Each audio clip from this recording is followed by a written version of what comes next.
కాకినాడ జిల్లా ప్రతిపాడు నియోజకవర్గం ప్రతిపాడులో ఎంఆర్పీఎస్ ఆధ్వర్యంలో అంబేద్కర్ విగ్రహం వద్ద కృష్ణ మాదిగ చిత్రపటానికి పాలాభిషేకం చేశారు. మాదిగల చిరకాల వాంఛ ఎస్సీ వర్గీకరణకు అనుకూలంగా సుప్రీంకోర్టు తీర్పుతో రాష్ట్ర కార్యదర్శి కాకాడ నూకరాజు పిలుపు మేరకు ప్రతిపాడు పురవీధుల్లో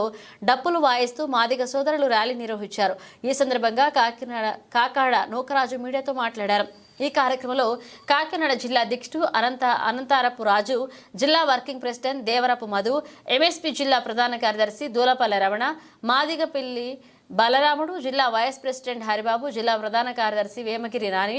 బాబు, పీఠాపురం నియోజకవర్గ ఇన్ఛార్జ్ జడ్డా రాజేంద్ర ప్రసాద్, ప్రతిపాడు మండల అధ్యక్షులు జడ్డా సతీష్, దేవరపు పాల్గొన్నారు. సుప్రీంకోర్టులో ఎస్సీ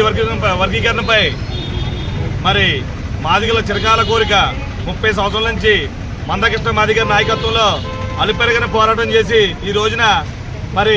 మాదిగలు 1 కోటి మంది మాదిగలకు న్యాయం జరిగే విధంగా సుప్రీంకోర్టు తీర్పివ్వడం జరిగింది. మరి మా అధినాయకుడు ఎప్పుడు ఒకే మాట చెప్పేవారు, న్యాయం ఎప్పటికైనా గెలుస్తుంది, మనం ఖచ్చితంగా పోరాటం చేయాలని చెప్పేసి నిరంతరం కూడా పోరాటాలు చేస్తూ ఇవాళ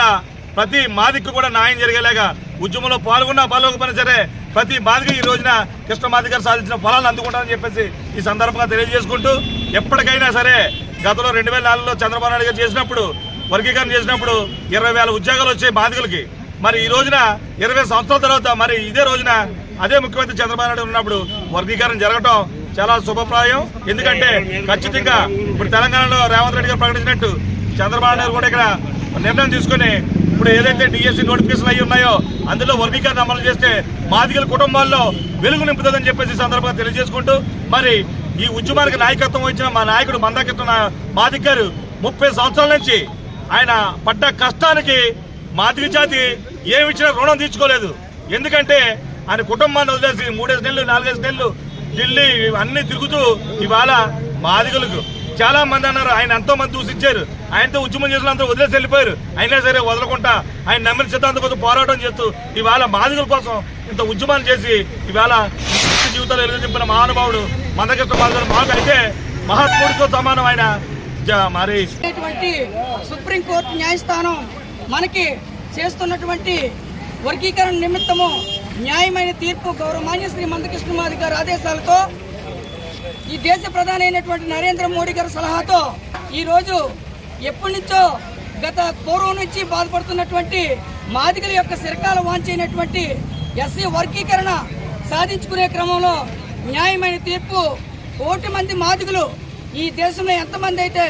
మాదిగలు ప్రతి విషయంలో వెనుకబడిపోయి విద్య ఉద్యోగ సంక్షేమ రంగాల్లో వెనుకబడి జీవిస్తున్నారో ప్రతి ఒక్క మాదిగ జాతి బిడ్డలకు కాకుండా ఎస్సీలో ఉండబడి 59 ఉపకులాలకు కూడా న్యాయం జరిగే విధంగా ఢిల్లీ సుప్రీంకోర్టు న్యాయస్థానం ధర్మాసనం ఈరోజు తీర్పు వెలువరించడం జరిగింది. అదే క్రమంలో అన్నగారు చేస్తున్నటువంటి ఈ ఉద్యమ ఎస్సీ వర్గీకరణ నిమిత్తం చేస్తున్నటువంటి ఉద్యమం ఏదైతే ఉందో ఆ ఉద్యమం చేసే భాగంగా సామాజిక ఉద్యమాలు కూడా ఎన్నో ఈ యొక్క భారతదేశం మొత్తం అన్ని రాష్ట్రాల్లో కూడా మన శ్రీ మందకృష్ణ మాదిగ గారి నాయకత్వంలో చేస్తూ ఉన్నాము. అదే క్రమంలో ఈరోజు చేస్తున్న ఈ తీర్పు ఏదైతే ఉన్నదో ప్రతి మాదిగ బిడ్డ కూడా గర్వించదగ్గ విషయం అని మరొకసారి ఈ మీడియా మిత్రుల ద్వారా ప్రతి ఒక్కరికి కూడా తెలియజేస్తూ ముగిస్తా ఉన్నాను. మరి ఎంఆర్పీఎస్ మరి స్థాపించి సుమారు 30 సంవత్సరాలు కావస్తున్నా మరి ఈ కాలంలో ఎంఆర్పీఎస్ ఉద్యమాన్ని మరి ఎంతో ఘనముగా మరి ఎవరికి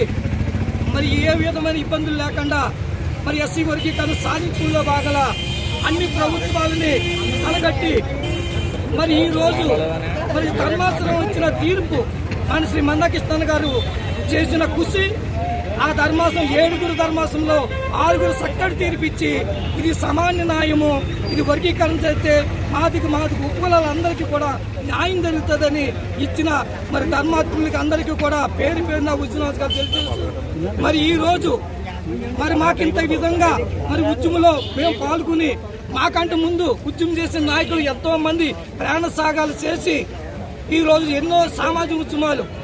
ఆరోగ్యశ్రీ అనగా విద్యులు వికలాంగులు పెన్షన్లు అనగా అన్ని సామాజిక ఉద్యమాలు చేస్తూ ఈ రోజు చిరకాల కోరికైన మరి ఎంఆర్పిఎస్ ఆయుర్వేదంలో మరి ఈ రోజు వర్గీకరణ సాధించుకుంటాం. మాదిగలందరికీ 100 సంవత్సరాల భవిష్యత్తు ఉందని మరొకసారి తెలియజేస్తూ మరి నాకంటూ ముందర మాట్లాడిన నాయకులందరికీ కూడా పేరు పేరు తెలియజేస్తూ, అదేవిధంగా 30 సంవత్సరాల నుంచి మాతో పాటు మా వార్తలు ఎప్పటికప్పుడు ప్రజలకు తీసుకెళ్తున్న మీడియా మిత్రులకు అందరికీ కూడా మరొకసారి తెలుసు వంచి నమస్కారం చేస్తాను. జయ కృష్ణమాదిగన్న, జయ కృష్ణమాదిగన్న.